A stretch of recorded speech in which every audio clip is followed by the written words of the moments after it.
Good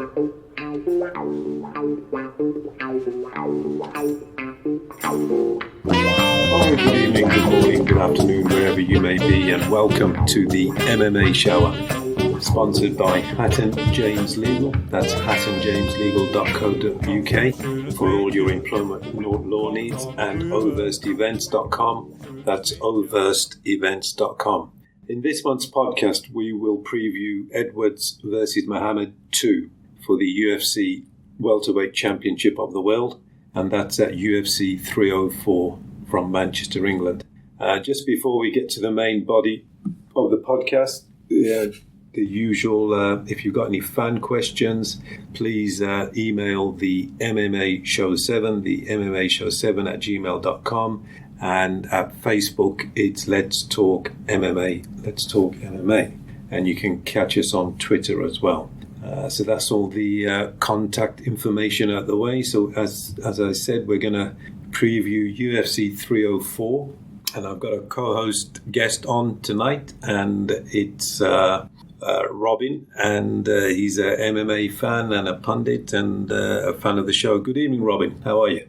Good evening, Gurmit. Good evening to everyone, to the podcast. Thank you, Gurmit, for having me. I look forward to this. Love talking MMA, so it's a good platform for me to talk more on the subject.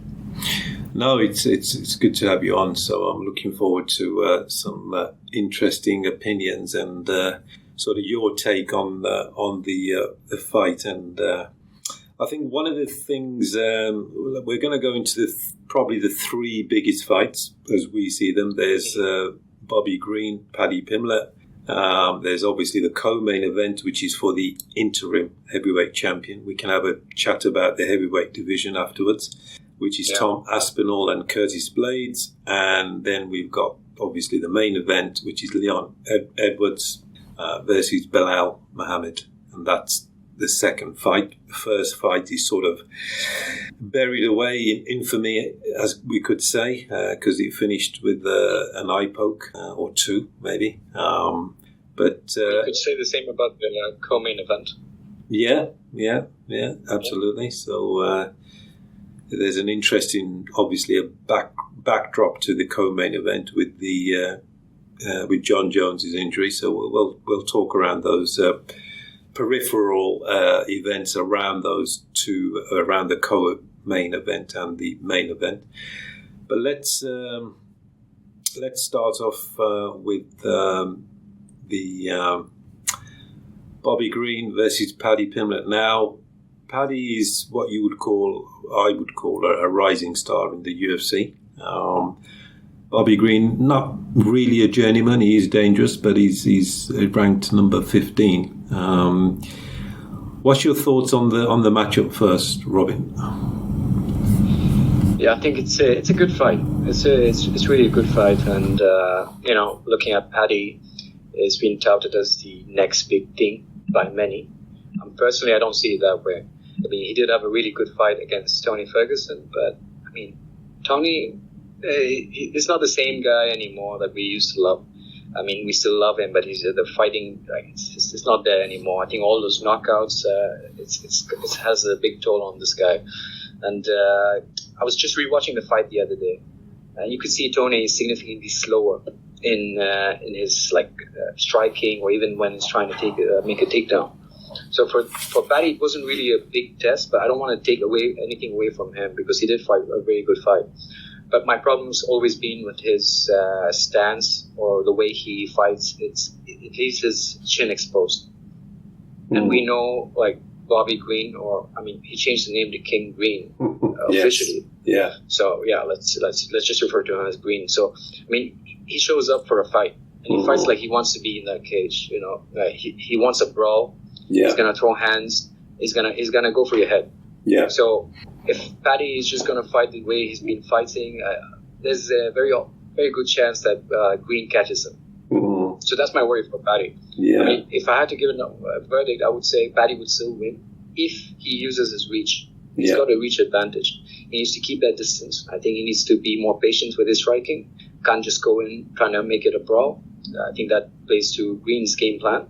So just if he uses the reach, make it let's say a distant game. I think he has a really good chance. If he gets in the pocket, I think Green catches him. Yeah. So that's what I feel. No, you make some excellent points there about the style of Green. Let's just call him Green for now. Very much street sort of fighter, brawler. It likes to get in your face and then sort of maybe take you off your game plan. But you also make a good point about Paddy, that if he sort of sticks to... Now, I think Paddy's got a very good ground game in terms of jiu-jitsu. And I think he wasn't sort of scared. Ferguson historically did have a very good ground game. He won his interim lightweight champion against Kevin, what was his name? Kevin, with a triangle from the bottom. And So Paddy's.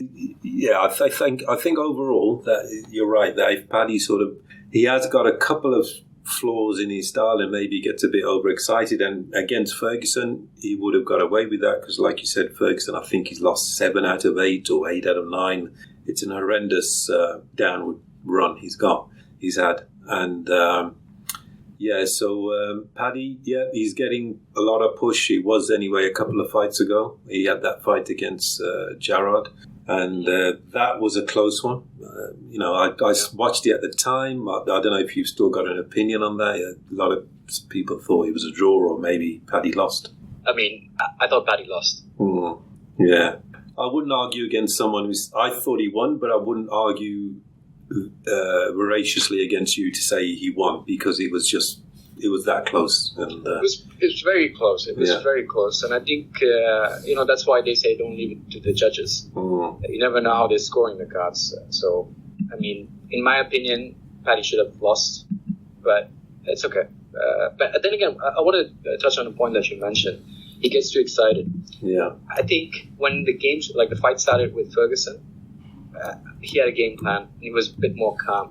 But when the exchanges started happening, you could see he got more excited and started being more aggressive, unnecessarily more aggressive, and leaving his chin exposed again. Yeah. You shouldn't be doing that against high-level strikers. Now, Bobby Green or King Green, he's ranked fighter. He's 15 right now. Yeah, correct. Yeah, he's there for a reason. Now, like I said, I stick to my verdict that maybe Paddy will get through Green, but he can't be doing the same against higher level opponents. Yeah, once you break into the top division. 10. Yeah. The division is stacked. This is the most competitive division that they have right now.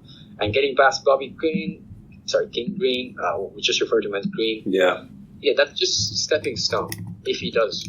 Yeah. But he has to be more smart. If he's going to be the next big thing, as people are saying him to be, he needs to be more smart in his game plan. But you said he has a really good ground game. He needs to implement that. Yeah. See how to strategically take him down and control the game. Yeah. So unless he doesn't if he's going there just trying to swing and trying to take Bobby Green's head off. Yeah. I mean, that's not going to work. No, I think if it goes to points because it's in England, Paddy will get the decision. But someone like Green, they're going to be hard to finish. So I wouldn't expect. And you make a very good point about the lightweight division. You've got Arman in there. Oliveira is still in second. Justin Gaethje, Dustin Poirier. Even is ranked in the lightweight division right now. Yeah. And there's the Matthias Gamon, Michael Chandler's. Yeah, absolutely. In top 10, and Holloway's still in there as well. So it's so I wouldn't bet on Paddy right now. No.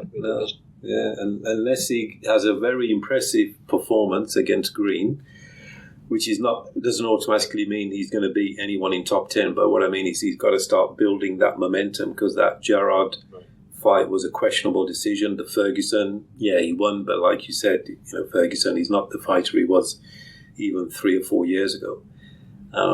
So you forget the Brazilian fighter that he fought before a few fights ago. He was being punished. He was being punished. He got the submission, if I remember correctly. Yeah, that was that his first. So Paddy tends to do that. Yeah. He tends to just go off his game plan and just trying to fight. It won't work against ranked opponents. Yeah. So that's why I have my reservations against him, like for being the next big thing, because there's a lot of hurdles that he needs to get past before we actually start taking him seriously. Yeah, and the other point, just outside of fighting, that Paddy, he's been known to put on about 40 pounds. So lightweight is 155, which is about 73 kilos, around about there. And he's been known, I think, to get up at 200. And he does videos. He's got his own YouTube channel and all that kind of thing, Instagram.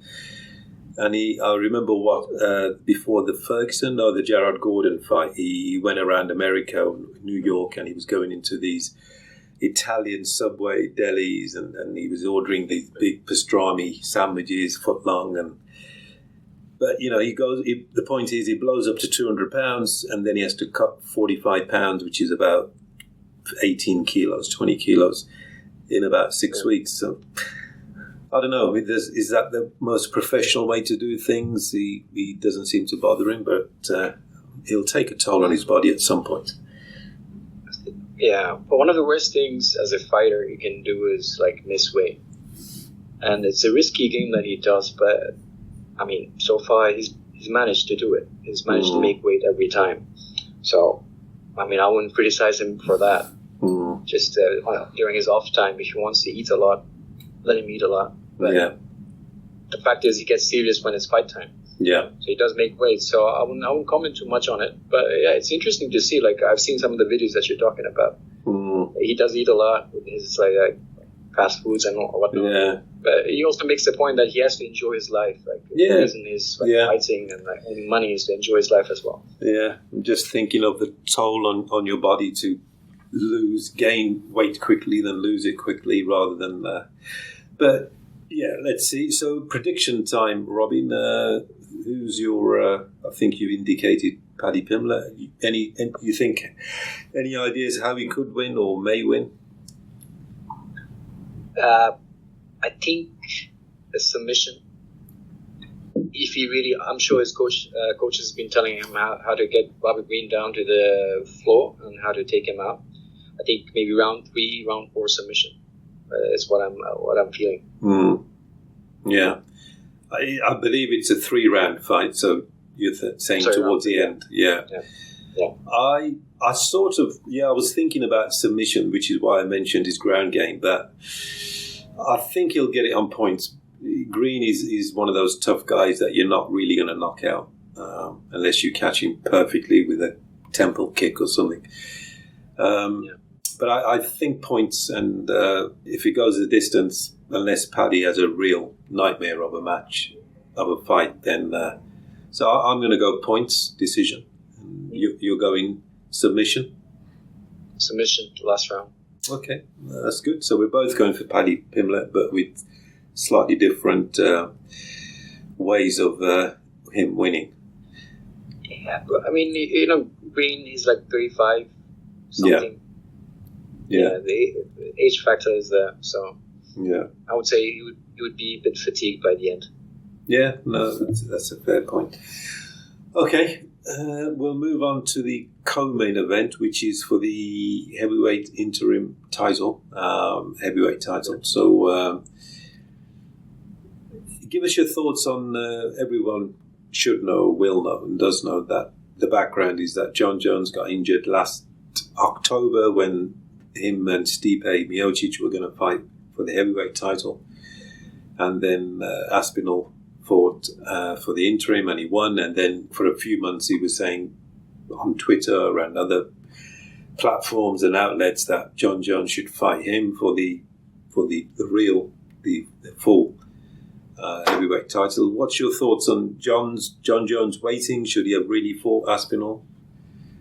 I think John Jones is a very smart fighter. He knows the Stipe Miocic fight would seal his legacy, because Miocic, let's be honest, is one of the best that ever did it. So that's a legacy fight more than a fight for like to prove who's best. Because we all know Jon Jones is going to win. Fighting Tom Aspinall, I don't know. People saying like Jon Jones is ducking Aspinall. I wouldn't say so. It's just he's just moving very strategically about it. So he'll get the Miocic fight. If he decides to fight again, I think the next one would be Aspinall. I doubt the Jones-Pereira fight. Alex Pereira moving up to heavyweight. I doubt that's going to happen. So very unlikely that Jones would fight again after Miocic. I'm guessing that he's going to retire. Yeah. So you don't want the last fight to be against Aspinall, where there's a really good chance that you may lose. Yeah. It's certainly a challenge. That's not to say Miocic is not a challenge, but the risk of, if Jones loses against Miocic, he loses against probably the best heavyweight ever. And yeah, it's 3 years out. It's been 3 years since he got knocked out by Ngannou. Yeah, that was a really devastating knockout. Really, yeah. So 3 years off, coming back, trying to fight Jon Jones, which still looks pretty good. Yeah, it's a tough fight. Okay. So talking about the fight at hand, which is Aspinall versus Blades, give us your thoughts on Curtis Blades' his style and the way he could win if he does. Yeah, well, see, I think if you remember the first fight, it was just 15 seconds, but we saw a lot in those 15 seconds. Both came out swinging, and they wanted to fight. They wanted to get out of there as soon as possible. So I think it's going to be a similar affair. Both of them trying to take each other's heads off. So I would say, Blades has a 50-50 chance in this one. If he just gets his strike on. Because Aspinall, when he fights, sometimes he's very fast. That's his. Yeah, really fast. He's quick for a big guy. Yeah. He's very quick on his feet, with his hands. So, advantage to Aspinall for sure, because fast hands with heavyweight power, that's a deadly combination. But Blades is no novice. He's ranked fourth right now, and he's got some really good wins, and he's got really good experience in the UFC. So I believe he needs to be more patient. I think he shouldn't play Aspinall's game, because if you watch Aspinall's fight against Pavlovich, I think it was the last one. Yeah, for the belt. Yeah. Tom just went at it, and Pavlovich tried to stand up with him and got caught, knocked out. I think it was just more than a minute. Yeah, it was just So just play on the counter. I think Tom will be following the same game plan, trying to go aggressive. I think Blades just needs to see out the first round, and I think more chances on the counter. That would probably be his best chance, because I know Aspinall has seen his fight. He really wants to get out of the cage in the first round. Yeah. I think with Blades, he's a very decorated wrestler. I'm not sure if he was NCAA champion, but he certainly is an elite American wrestler. And the first number of his fights, he was taking people to the ground and then finishing them regarding in terms of the different style. But against when he got kneed by Derek and that sort of finished his title run then. I think if he would have won that, he would have had the title fight. But here, yes, he has to be wary of the speed of Tom Aspinall, and obviously with, like you said, with heavyweight power. So that's a deadly combination. I think the test for Aspinall is going to be, I can't see Blades not doing anything else at some point, trying to take him down and trying to smother him. I don't think he's a submission finisher, but he can smother him and make him tired. So I think he'll try to make it into a war of attrition and try to sort of smother him and play heavy and keep him down. Whereas Aspinall, he can just maybe in 5 seconds with 3 or 4 blitz with a combination, he could certainly finish it. So I'm looking forward to this because of the sort of balance that one of them, well, certainly Aspinall could finish it pretty quickly if he gets gets his hands moving pretty quickly. Yeah, absolutely agree with you. I think Blades, he needs to do whatever he can to fatigue Aspinall. Like if Aspinall is fresh and he blitzes, gets you on your chin, you're down. Mm. So he needs to find a way, like you said, smother him or put your body weight on him, trying to get him tired, and play for the championship rounds. Yeah. Okay. What's your prediction? Who and how? I would say Tom Aspinall. I still believe him in it. The Pavlovich fight was really, really good. Like the way he moved, the way he was throwing hands, he seemed on a different level. Because that was his comeback fight, wasn't it? So I think a year off and then coming out and fighting like that was amazing. So I would say the fight doesn't go beyond 2 rounds. Tom to get him by knockout. Because we've seen Blades get knocked out. Yes. I think it was what's his name, the American guy who takes off his shorts after the Derek. Yeah, Derek Lewis. Yeah.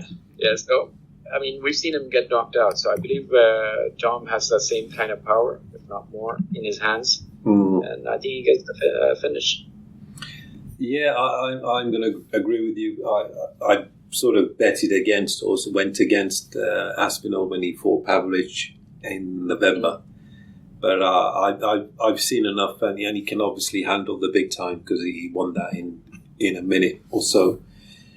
And I think he'll take it, and he'll probably finish him. I would say within 2 rounds, because I don't if Blades can't really get really into his wrestling game, then he's going to be sort of backing off, and then it's only a matter of time that Aspinall catches him and cuts his movement, and then a few good blows from Aspinall, and I'm going for a TKO, say within 3 rounds.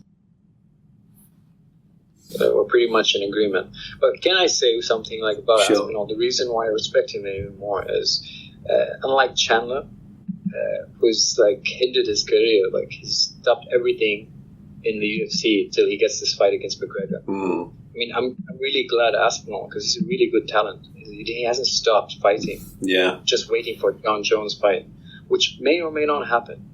So the fact that he took this fight against Blades, because in his record, it's a loss against Blades. It was a TKO, if I'm not wrong. So to fight someone who is below in the ranking and not wait for John Jones' fight and trying to get that win back so that, he can say that, the scores are settled. Yeah. So I think that's really cool. And I respect that as a fighter. Chandler, I mean, I really liked him, but the fact that he's been waiting for just McGregor to be fit, that's a bit disappointing, because Chandler is also a very good fighter. Yeah. It's always exciting to see his fights. So it's wasted talents all these years as a fighter, and he's pretty old as well. Yeah. So I'm glad that Aspinall is not doing the same, and then he's taking on more fights.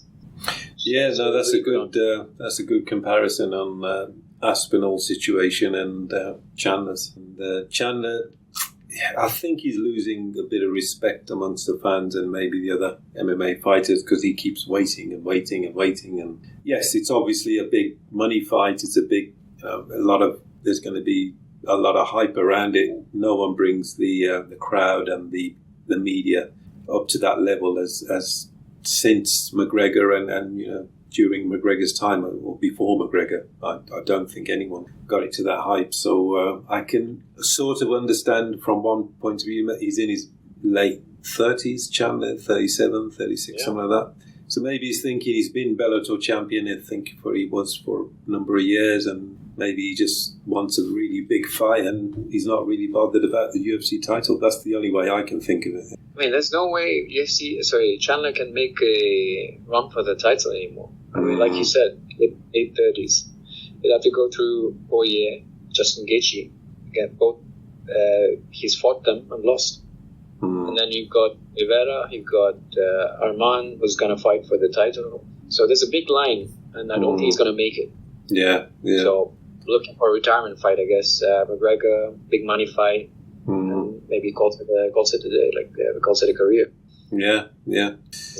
Okay, so we're going for Aspinall, and I think pretty much sort of some kind of TKO or KO. I think it's a KO. Yeah. I think it's a KO. Mm-hmm. Right, we'll move on to the main event, which is Edwards versus Belal Muhammad, and that's number 2. The first fight, Edwards was dominant, but it finished in slightly controversial circumstances. So, what do you think of? Talk about Belal Muhammad. How he could win and his strengths first. Well, Belal, he's been training with the Dagestani camp, hasn't he, under Khabib, and I think he's improved a lot since the first fight.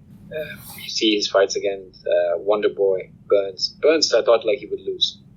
I was really, really surprised by the result. That was his first step up, wasn't it? Yeah. Yeah. You could see the change in his game, like a different level to his game. So since then, I mean, I'm not really a big fan of Belal, but ever since that fight, I do see him as a very strong contender. So, I mean, he's got the cardio. He's got good wrestling now. He's always been having really good striking. Sometimes I have concerns over the power that he has for that killer knockout. But all in all, he's a very good, well-rounded fighter. And I'm sure Khabib's been giving him some instructions, like trying to study Leon and find faults in his game. So I think it will be a very interesting fight.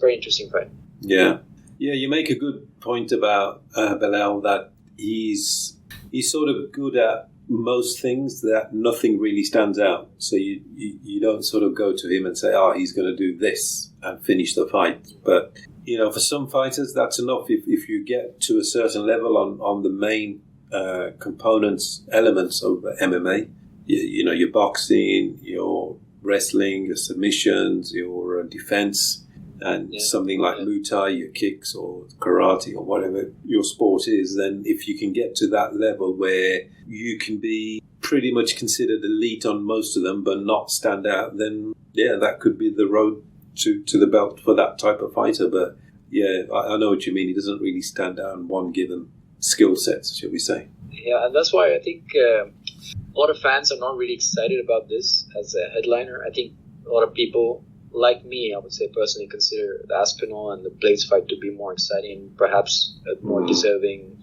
I'd say, main event. But again, it's a really good fight. I'm not saying I just don't think we should expect fireworks. No. In this fight, I think it's going to be a really good technical striking game.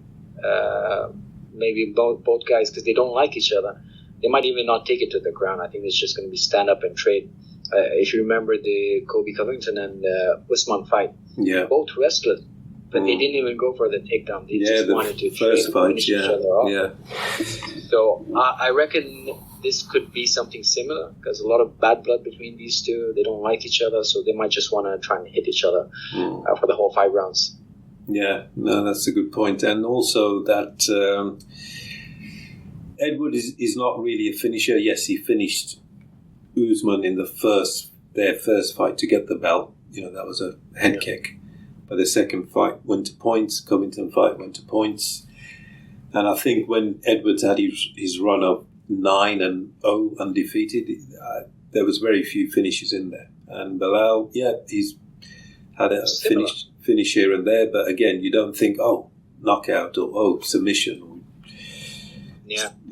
So it'll be an interesting fight for sure, because Edwards is starting to build some kind of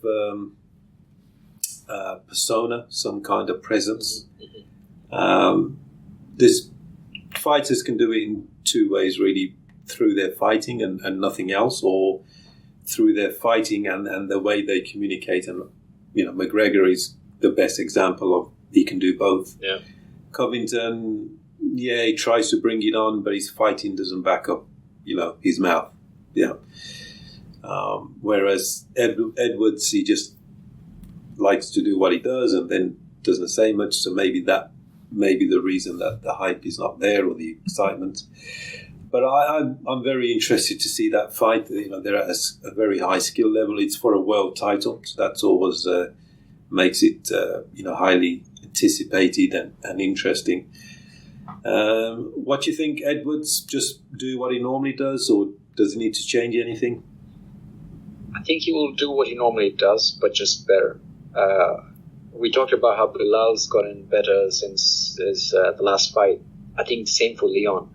He's been through some wars now with the Nate Diaz fight. Oof, that was a really good one. It went the whole distance. And then he had the 2 fights with Usman. And I think ever since that headshot bang moment, which was pretty epic in his post-fight interview, I feel like he's a different person now. He's got that the champion's aura right now. He's more confident. He's more outspoken. He's got more of a personality now. You can see that from his now interviews. Yeah. So I feel like he's gotten more confident. Before he was maybe a bit more reserved, and that reflected it in his fighting style. Now he's more out there.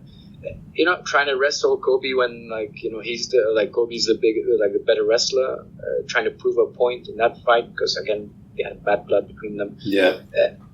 Possibly lost him the fight if Kobe really had a good grab on him. But he's trying to be more, let's say, aggressive in his fighting. So we can see that ever since he became champion. But I think that's what makes him really good right now. That's what makes him really good right now. We talked about the style of fight, and we talked about the head kick that he did to Usman to get the knockout. Generally, he doesn't get the knockout. I remember watching the first fight, and he got Bilal with a similar head kick. Yes, you're right. Really. Good point. Yeah. So he's always got that in his back pocket. It's a really good weapon that he has, and I think if anything, that would be the kick again to get Bilal. That would start to bring Edwards' stuff right up. Like you said, you used a good word, aura. He's building that aura. And there's 2 ways you do it, is through your fighting. So they're more dramatic or devastating your knockouts, and how you come across in interviews. It is prize fighting. I know they say it's martial arts, which it is, but it's also prize fighting. So there's a commercial element, promotional element as well. But so I think Edwards will think, and his camp will think, okay, the first fight, the first round, he was pretty much dominating Bilal, and they'll take that and say, okay, we do more of the same. But then they've got to concede and consider that Bilal has improved as well, and through fight camps and some pretty good wins as well. But then Edwards has improved as well, because he beat Kamaru twice, and he beat Covington, and he's world champion for 2 years now. So he'll have a natural aura and inner confidence that he's bringing with him as well. Yeah, but when we talk about the first match, interestingly, both these guys were on Joe Rogan's podcast, and we're talking about the first fight. Leon had a similar outlook, saying I was dominating the fight, and even if the eye poke didn't happen, that being pretty much the same, and I would have won the fight. But Bilal made a really good point with Joe Rogan, is that when Leon fought Usman in the second fight, he was losing the whole 5 rounds till he got that head kick down. So this is fight logic. You can't just say that I was winning the first round, and if he had continued to fight till the 3rd round, he would still won. So you can't just say that. So I don't think the Leon camp would be banking on what happened right in the first round. The first fight. So, but the thing is, he always has this advantage because he's a very, very accurate striker. His punches, his kicks, it's all very accurate and very fast. And that's why I still give Leon the edge over Bilal. Bilal's a good fighter, but again, Leon has that accuracy. He can really get in the pocket and then hit you and get out of it. Yeah. So, don't rest on the laurels or the first fight or how it was happening during the first round or the second round before the stoppage happened. I think both fighters will be going in considering this as a completely new fight because both have changed a lot. But I still give the edge to Leon because of his accurate striking. Yeah. He is a more clinical striker. He doesn't sort of exerts a lot of effort. He's more technique and picks his moments. The first fight, they will consider it. Of course, that's logical. But you're not going to. It will always be. Psychological. But they're not stupid. They're not going to say, "Oh, because we did that, this will happen." Yeah. It's not linear. But what they'll say is that yes, we had him. He's improved, but have we improved? And yes, Edwards' camp, he has improved, and he's been champion for 2 years. And Belal has been chasing, and maybe 4 fights since then. 4 or 5 fights to get to this position. But I think Leon, he's got enough confidence in his skill set, and he's proven it. And I think he'll do it probably on points, unanimous decision. What's your prediction, Robin? I agree with you.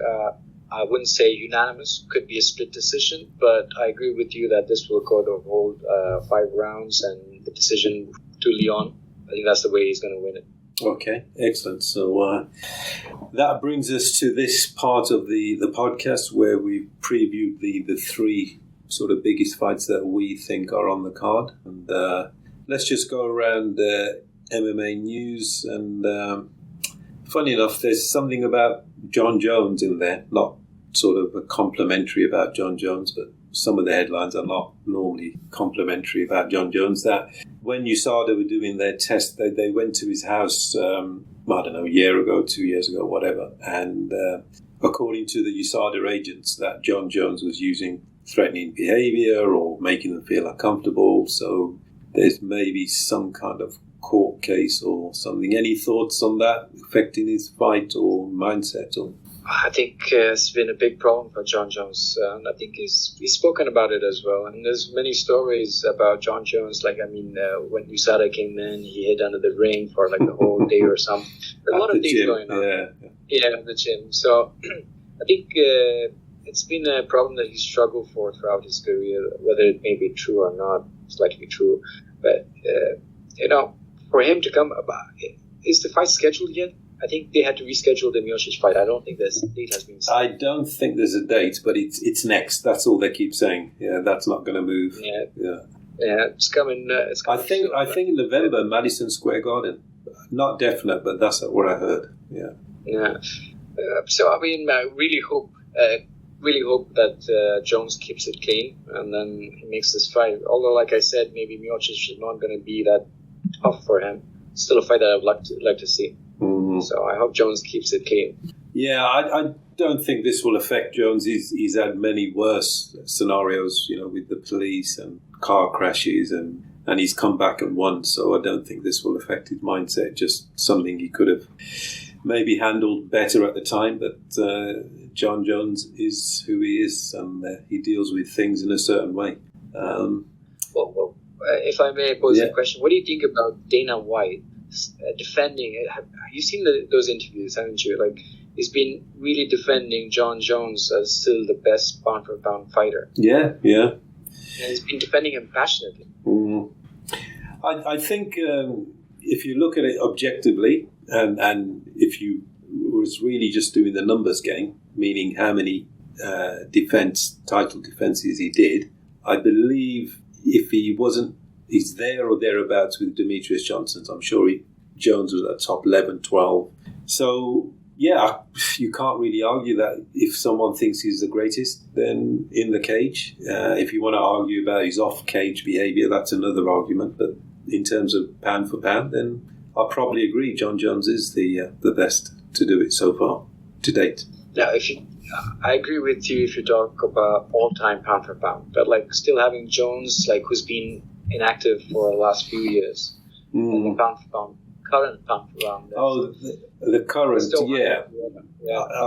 I agree. Maybe not the current because of inactivity. One title fight and win shouldn't make you. I agree with Aspinall that maybe Jones should also, vacate the title. Yeah, but that's a different question. Yeah.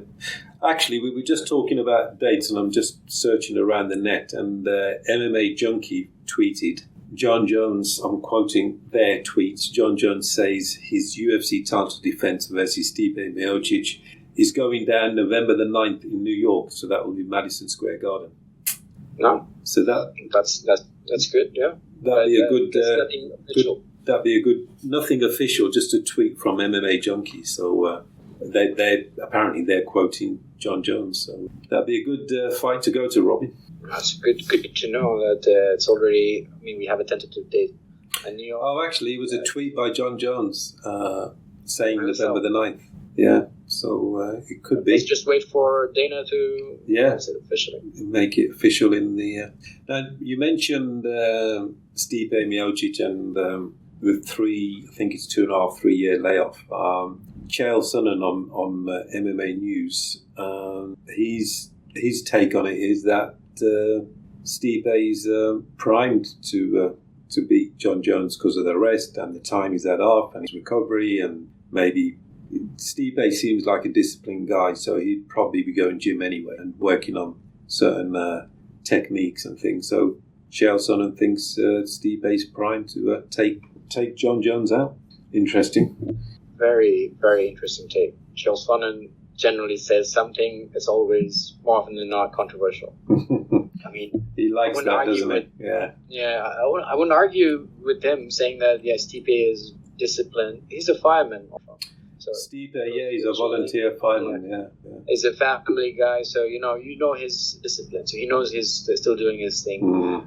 We're talking about a guy who got knocked out in one of the most worst ways. He got folded. Yeah. Bangana. And 3 years later, stepping into the cage with a guy, I mean, he's also been off for a couple of years, but John Jones has been doing that. He's been doing that by coming into the cage, defending his title. Mm. He's a serial winner. Yeah, absolutely. And you take Miocic from the way he exited and now he's coming back after 3 years. You always have to give him a chance being a former champion. You always have to give him some respect and credit. But, exactly. Yeah. I mean, primed to beat John Jones. I mean, no one is ever primed to beat John Jones. Mm. Yeah. Very, very. It's an interesting take, and there's only one way to find out if it happens in November, and it'll certainly be one of the most exciting fights in recent years. So I hope it happens for the heavyweight division, and for both of their legacies. If John Jones wins, then he's probably the greatest. If Stipe wins, he's still the greatest heavyweight. I mean, even if Stipe loses, I mean, we have to still one of them for trying. Yeah, absolutely. Okay, Robin, that brings us to the end. 45 minutes has flown by. It normally does when you're in good company. So, yes, it's been really... Thanks for coming on and giving your opinions and interesting take on things. You got any MMA fights you're going to go to, or you looking forward to any cards or in the year? I was looking at the Abu Dhabi one.